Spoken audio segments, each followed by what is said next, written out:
Chapter 1: Political Theory. An Introduction. Human beings are unique in two respects: they possess reason and the ability to reflect on their actions. They also have the capacity to use language and communicate with each other. Unlike other species, they can express their innermost thoughts and desires.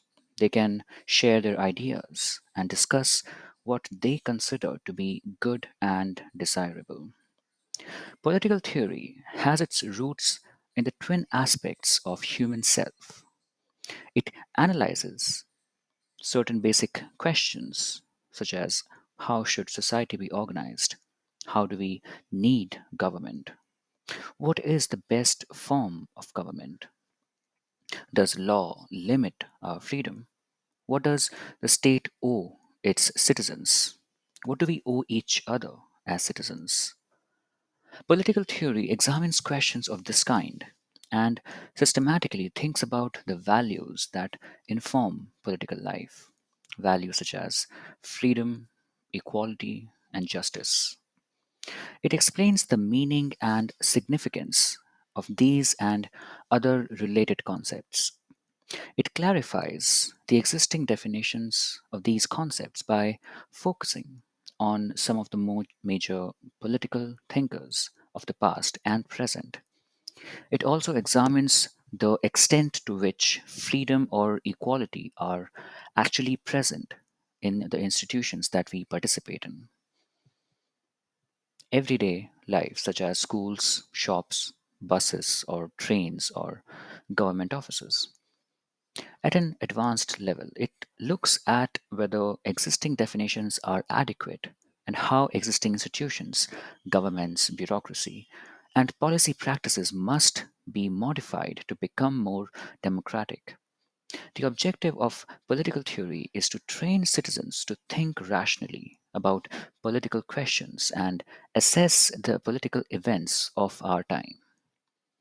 In this chapter, we will examine what is meant by politics and political theory and why we should study it.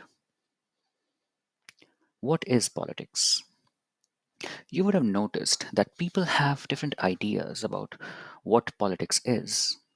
Political leaders and persons who contest elections and hold political office may argue that it is a kind of public service. Some others associate politics with manipulation and intrigue undertaken to pursue ambitions and satisfy wants. A few think of politics as what politicians do.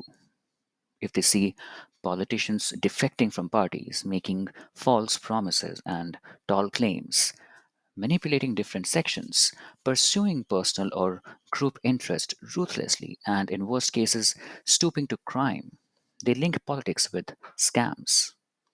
So prevalent is this way of thinking that when we see people in different walks of life trying to promote their interests by any means possible, we say that they are playing politics.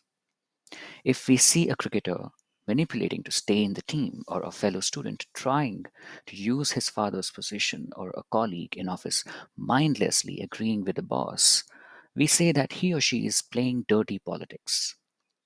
Disillusioned by such pursuit of selfishness, we despair of politics. We say, I am not interested in politics, or I am going to stay away from politics. It is not only ordinary people who despair of politics, even businessmen and entrepreneurs routinely blame politics for their woes, even as they benefit from and fund various political parties. Cinema stars also complain of politics, though they seem to be adept at the game once they join it. We are thus confronted with conflicting images of politics. Is politics an undesirable activity that we should stay away from and get rid of? Or is it a worthwhile activity which we must engage with in order to make a better world? It is unfortunate that the politics has come to be associated with the pursuit of self interest by any and every method. We need to realize that politics is an important and integral part of any society. Mahatma Gandhi once observed that politics envelops us like the coils of a snake, and there is no other way out but to wrestle with it. No society can exist without some form of political organization and collective decision making. A society that wants to sustain itself needs to take into account the multiple needs and interests of its members. A number of social institutions, such as the family, tribes, and economic institutions, have emerged to help people fulfill their needs and aspirations. Such institutions help us find ways of living together, acknowledging our obligations to each other. Among such institutions, governments play an important part. How governments are formed and how they function is thus an important focus of politics. But politics is not confined to the affairs of government. In fact, what governments do is relevant because it affects the lives of people in many different ways. We see that governments determine our economic policy and foreign policy and educational policy.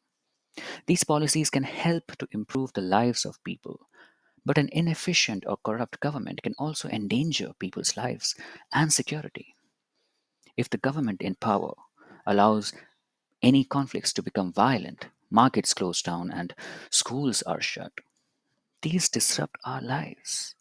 We cannot buy things that we may need urgently. Those who are sick cannot reach the hospital. Even the school schedule gets affected.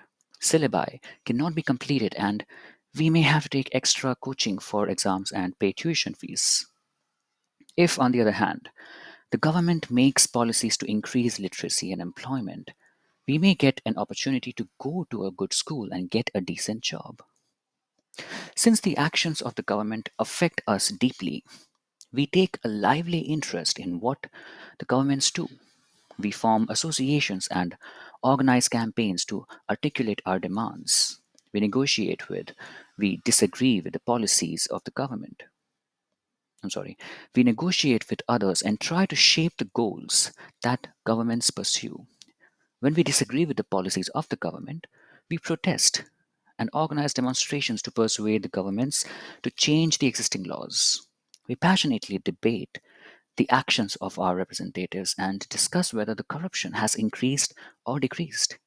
We ask whether corruption can be rooted out, whether reservations for specific groups are just or not. We try to understand why some parties and leaders win elections.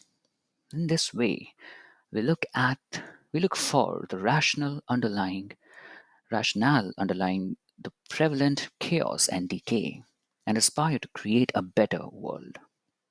To sum up, politics arises from the fact that we have different visions of what is just and desirable for us and our society. It involves the multiple negotiations that go on in a society through which collective decisions are made. At one level, it involves what governments do and how do they relate to the aspirations of the people. At another level, it involves how people struggle and influence decisions making.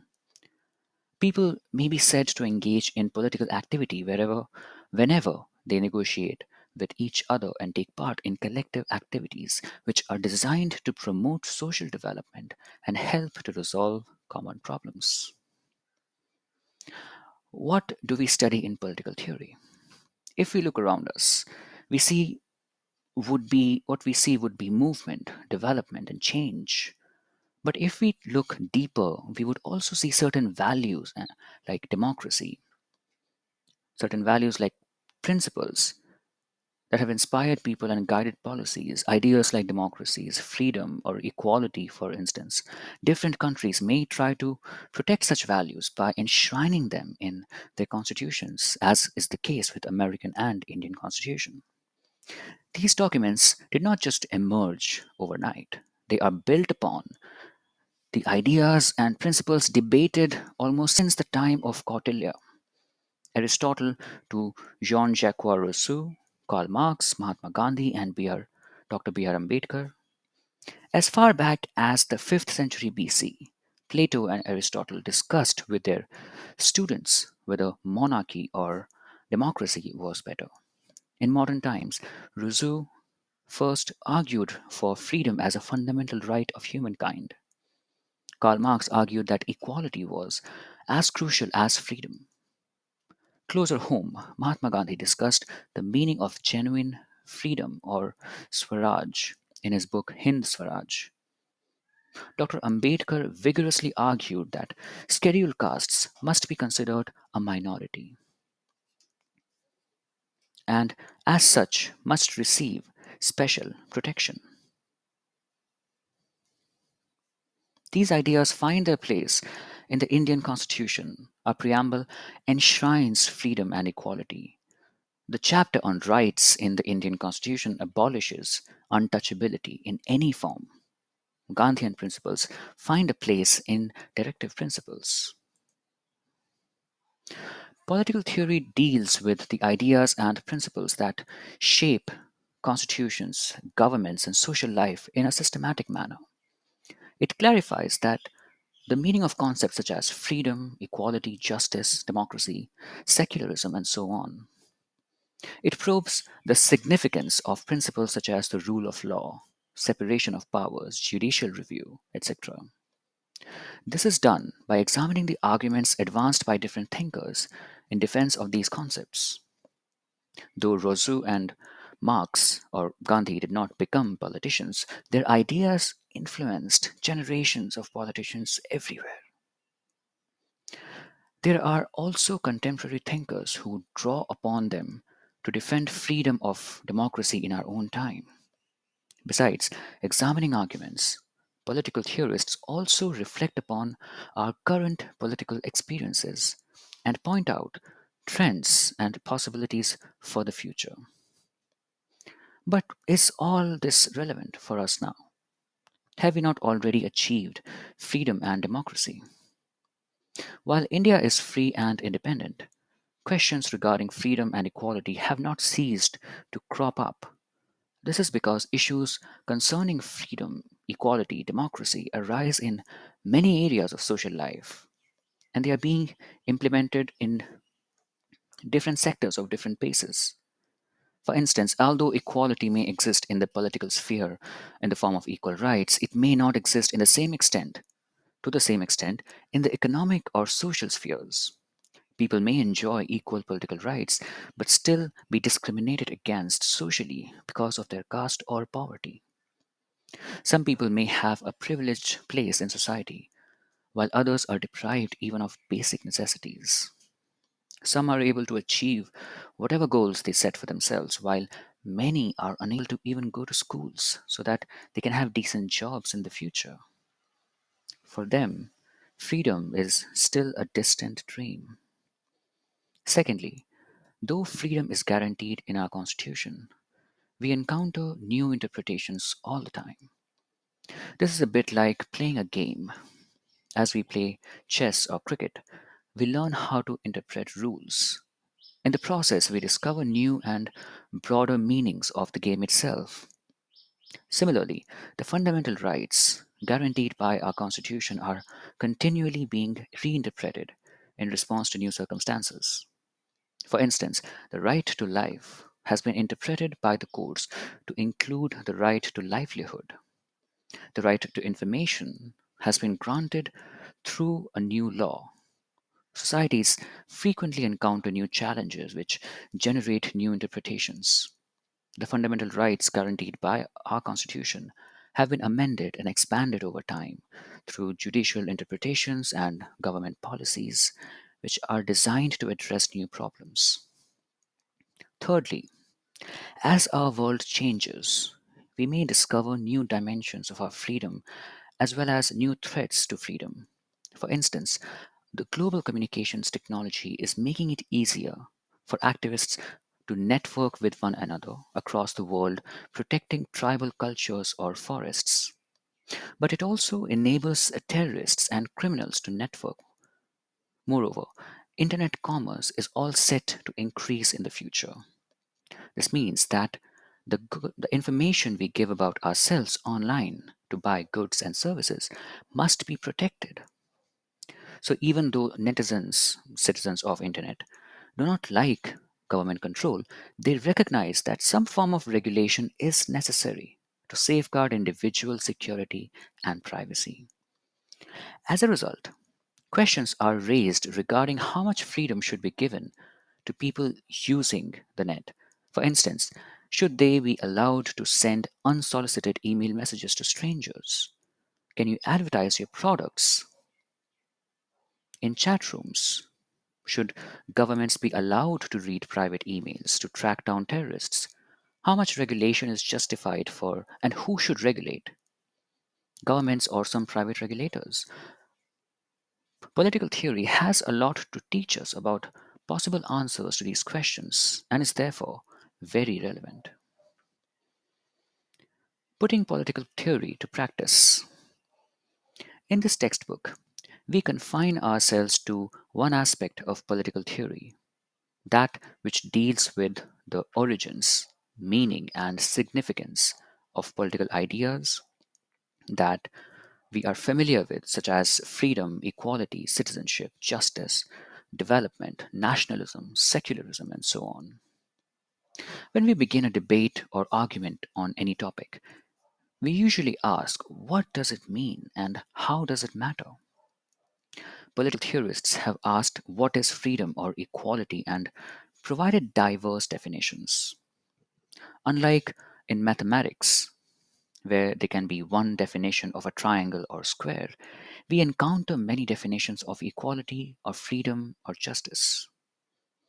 This is because the terms like equality concern our relationships with other human beings rather than the things themselves. Human beings, unlike things, have opinions on issues like equality, and many opinions need to be understood and harmonized. How do we go about doing this? Let us begin with our common experience of equality in different places. You may have noticed that people often jump the queue in shops or doctors' waiting rooms or government offices. Sometimes those who do so are told to get back in the line and we feel glad. Sometimes they get ahead and we feel cheated. We resent this because we all want equality. We want equal opportunity to get goods and services for which we are paying.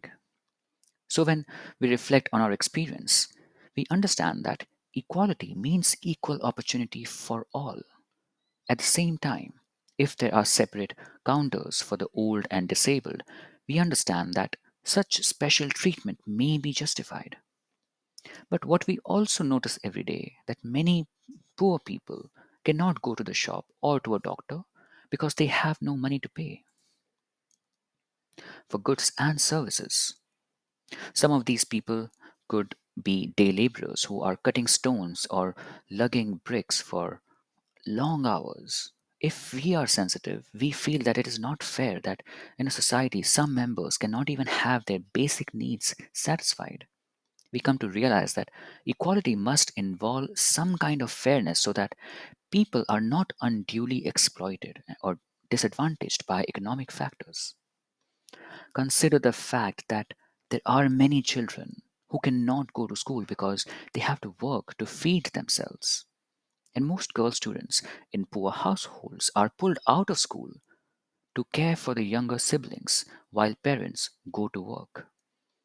Even though the Indian Constitution guarantees the right to primary education for all, this remains formal. Again, we may feel that government should do more for such children and their parents so that they are enabled to go to school. Thus, you may see that our idea of equality is quite complex. When we are in a queue or playground, we want equal opportunity. If we suffer from some disability, we want special provisions made.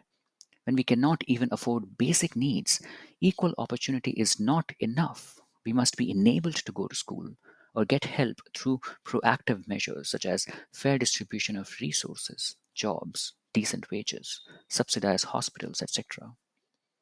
This requires that some agency be made responsible to ensure fairness.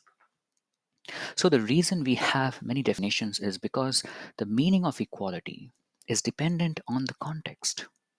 We started with what is meant for ourselves and then proceeded to consider others. the poor, the disadvantaged, senior citizens, etc., we discover that many layers of meaning.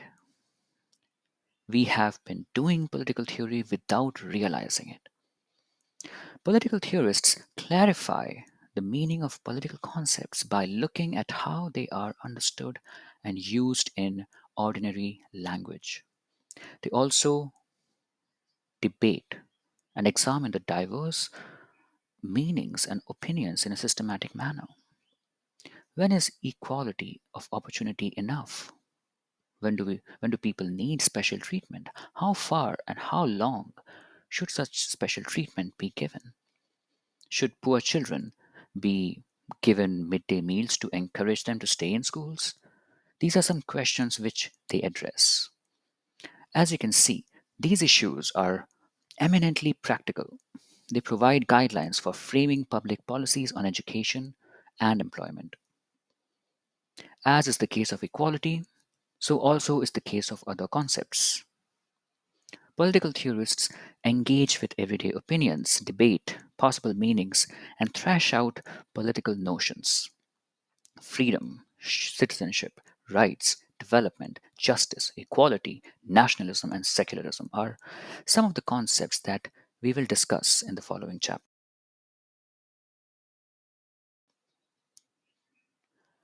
Why should we study political theory?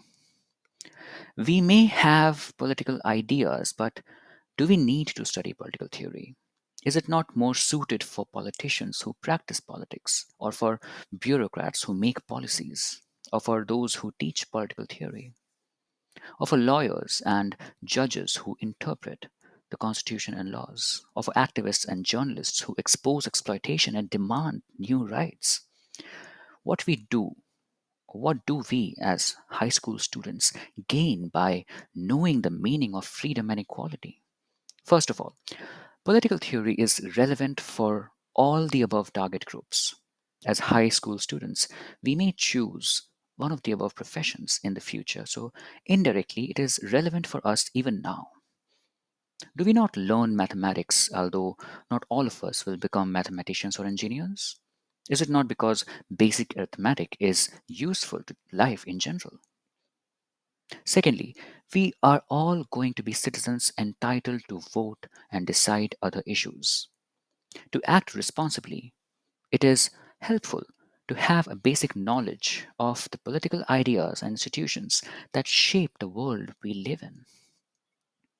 In the information society, it is crucial that we learn to be reasonable and informed if we are to participate in Gram Sabhas or offer our views on websites and polls. If we simply express the arbitrary preferences, we will not be very effective. But if we are thoughtful and mature, we can use the new media to discuss and express our common interests. As citizens, we are a bit like the audience in a music concert. We are not the main performers interpreting the song and melody, but we set the agenda and appreciate the output and put in new requests. Have you ever noticed that musicians perform better when they know the audience is knowledgeable and appreciative? So, also, an educated and vigilant citizenry makes those who play politics more public spirited. Thirdly, freedom, equality, and secularism are not abstract issues in our lives. We daily encounter discrimination of various sorts in our families, schools, colleges, shopping malls, and so on. We ourselves have prejudices against people who are different from us, be they of a different caste or religion or gender or class. If we feel oppressed, we want it redressed. And if that is delayed, we feel violent revolution is justified. We are privileged and we deny that there is any oppression, even as our maids and servants struggle for dignity. Sometimes we even feel that our servants deserve the treatment they get. What political theory encourages us to do is examine our ideas and feelings about political things. Just by looking at them more carefully, we become moderate in our ideas and feelings. Finally, As students, we enjoy debates and elocution competitions. We have opinions that about what is right or wrong, just or unjust, but do not know whether they are reasonable or not. Only when we argue with others, we realize that the need to defend them and seek out reasons and arguments. Political theory exposes us to systematic thinking on justice or equality so that we can polish our opinions and argue in an informed manner and for the sake of common interests. Such skills of debating rationally and communicating effectively are likely to be great assets in the global information order.